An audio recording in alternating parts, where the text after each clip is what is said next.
Queridos amigos, sejam bem-vindos ao canal Videira Espírita. Meu nome é Cristina Brito e este é o programa Gotas do Evangelho. Aqui, diariamente, vemos as mensagens do Espírito Emmanuel, recebidas pela mediunidade de Chico Xavier, e estamos vendo, atualmente, as mensagens reunidas no livro Fonte Viva. Hoje vamos ver a mensagem de número 36, cujo título é Afirmação esclarecedora. E esta afirmação, da qual Emmanuel nomeia a mensagem, é dita por Jesus, narrada pelo evangelista João, capítulo 5, versículo 40. Diz-nos Jesus: E não quereis vir a mim para terdes vida. Ou seja, não venham até mim para terem vida. Porque será que ele disse isso? Emmanuel vai nos esclarecer como só ele sabe. Vejamos então. Diz-nos Emmanuel sobre a afirmação esclarecedora de Jesus: E não quereis vir a mim para terdes vida. Quantos, diz Emmanuel, procuram a sublimação da individualidade, precisam entender o valor supremo da vontade no aprimoramento próprio. Pronto. Já na primeira frase, Emmanuel elucida a afirmação de Jesus. Quando Jesus diz: E não quereis vir a mim para terdes vida, porque quem decide isso, quem decide despertar e agir como um espírito consciente da sua imortalidade e assim buscar fazer escolhas que venham a condizer com esta consciência, escolhas que nos façam o quê? Progredir, avançar na nossa evolução espiritual, vamos ter que acionar a nossa vontade. Ninguém pode nos dar crescimento moral, a não ser nós mesmos, pelas escolhas que fazemos. Por isso Jesus diz: não adiantam vir até mim querer vida, porque esta vida, que não é a vida imortal que Deus nos deu, mas é a vida eterna, essa vida plena, veja, são sentidos. A vida imortal é sentido literal, o espírito é imortal, mas a vida eterna Deus é eterno, não tem início, não tem fim, mas a vida eterna para nós é esta vida de plenitude do espírito. Isto quando ele desenvolve esta paz, por estar escolhendo bem, de acordo com as leis de Deus, esta plenitude.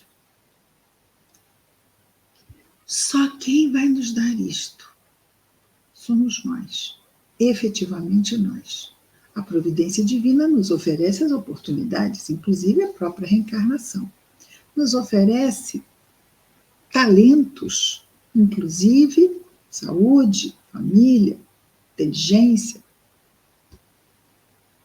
Mas quem vai usar a vara para pescar somos nós. Os peixes que pescaremos serão nosso mérito. Deus nos provê a vara, o oceano, os peixinhos lá nadando, e nós temos que ir lá pescar. Isto não fará Jesus por nós. Por isso ele diz: E não quereis vir a mim para terdes vida. Então, quantos procuram a sublimação da individualidade precisam entender o valor supremo da vontade no aprimoramento próprio. Os templos e as escolas do cristianismo permanecem repletos de aprendizes que vislumbram os poderes divinos de Jesus e lhe reconhecem a magnanimidade caminhando, porém, ao sabor de vacilações cruéis. Quer dizer, nós reconhecemos isso tudo e ainda vacilamos. Sim, somos ainda jovens, mas estamos no caminho do amadurecimento. E tendo cada vez mais consciência de quem é Jesus no nosso caminho e quem somos nós no desenvolvimento da nossa jornada, as vacilações tendem a diminuir, não é? Mas é preciso vontade. Muita. Por quê? Por causa dos condicionamentos, não é? Que vamos repetindo, porque estamos acostumados a fazer deste jeito há séculos e séculos. E aí, mas não é um jeito certo, não é o melhor jeito para mim. Tudo me é lícito, mas nem tudo me convém, como nos diz Paulo de Tarso. Continua Emmanuel nos dizendo: creem e descreem, ajudam e desajudam, organizam e perturbam, iluminam-se na fé e ensombram-se na desconfiança. É que esperam a proteção do Senhor para desfrutarem o contentamento imediato no corpo, mas não querem ir até Jesus para se apossarem da vida eterna.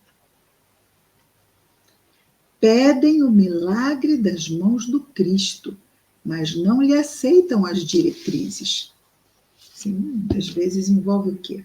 Manter mais tendências, se sacrificar pelo bem-estar do próximo. Mas por quê? Vamos pensar que este nosso próximo pode ser um familiar, pode ser um pai, uma mãe, um filho. Mas é por isso que Deus criou a família. Para que a gente não faça reticências na hora de encararmos o sacrifício. E muitas vezes nós sabemos que existem pais, mães, filhos que hesitam.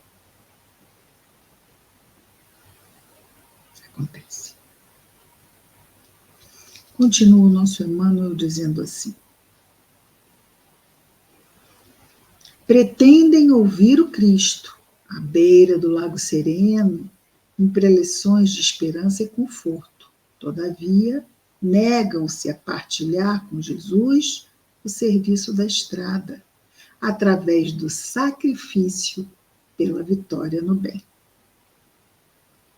Pela vitória do bem. Cortejam Jesus em Jerusalém, adornada de flores, mas fogem aos testemunhos de entendimento e bondade, à frente da multidão desvairada e enferma. É que ele faz aquela referência de quando Jesus entra em Jerusalém, no domingo de Ramos, e é festejado, e aí temos os ramos colocados aos seus pés, e no outro domingo, na verdade na sexta-feira, ele foi crucificado, e no domingo ele ressurgiu, não é? Ressuscitando. E foi crucificado por escolha do próprio povo, o mesmo que o saudou à entrada. Suplicam a Jesus as bênçãos da ressurreição. No entanto, odeiam a cruz de espinhos que regenera e santifica. Lembrando de novo o sacrifício. Podem ir na vanguarda edificante, mas não querem. Podem ir, mas não querem. Está lá, convite. Aquele que quiser me seguir, negue a si mesmo, pegue sua cruz a cada dia. Clamam por luz divina, entretanto, receiam abandonar as sombras. Por que isso? Porque é uma acomodação, não é? Existe um certo conforto imediatista. E é difícil, às vezes, optarmos por uma vida que está fora dos nossos sentidos físicos. A vida aqui, a materialidade, nos chama toda hora pelos nossos sentidos físicos. Mas nós sabemos que tudo isto aqui é temporário. Tudo isto aqui é temporário. E ao retornarmos, e não sabemos quando será a hora do nosso retorno, particularmente falando, teremos que prestar contas pelo tempo que aqui estivemos, dos talentos, dos recursos que Deus, providência divina, legou ao nosso uso por este tempo na nossa encarnação.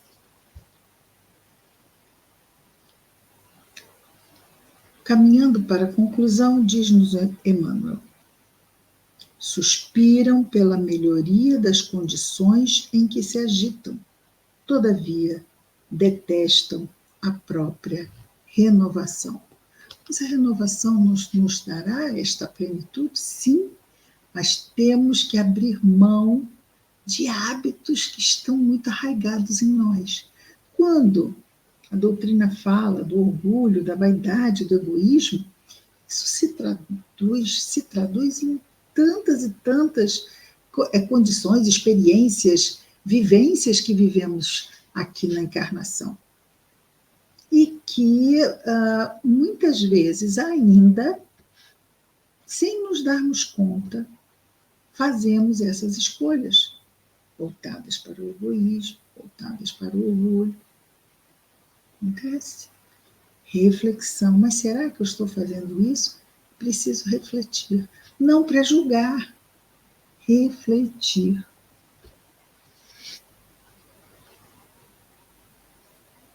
Vemos, pois, que é fácil comer o pão multiplicado pelo infinito amor do Divino Mestre, ou regozijar-se alguém com sua influência curativa, ou seja, ficar feliz, regozijar.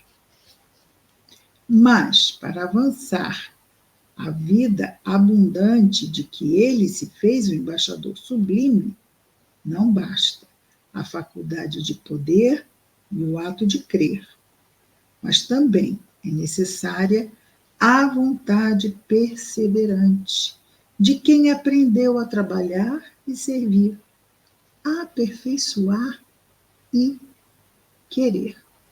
Ele falou da vontade, é preciso querer e colocar esta vontade de melhorarmos, de avançarmos, de superarmos as nossas limitações seculares. É preciso empenharmos-nos muito na nossa vontade, dia a dia. Temos ajuda? Não nos falta, mas ninguém fará a nossa parte. Afirmação esclarecedora. Vamos orar?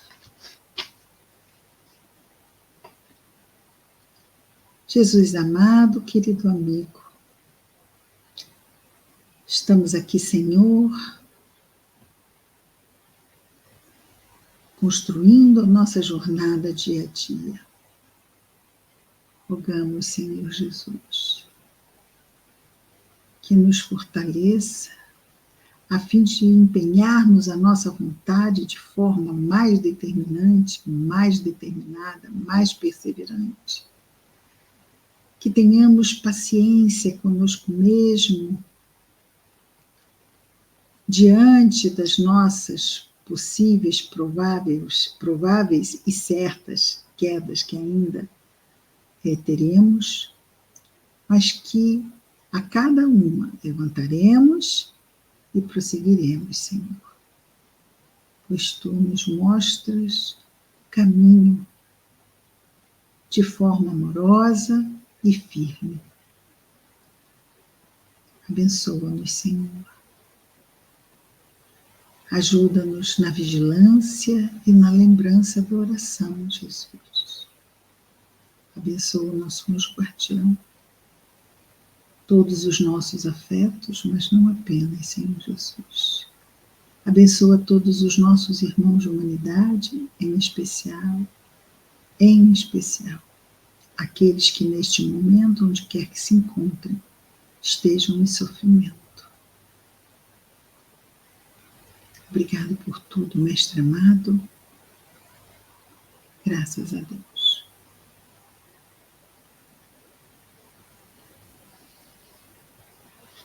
É isso, queridos amigos. Amanhã estaremos de volta com mais um programa Gotas do Evangelho. Muita paz a todos.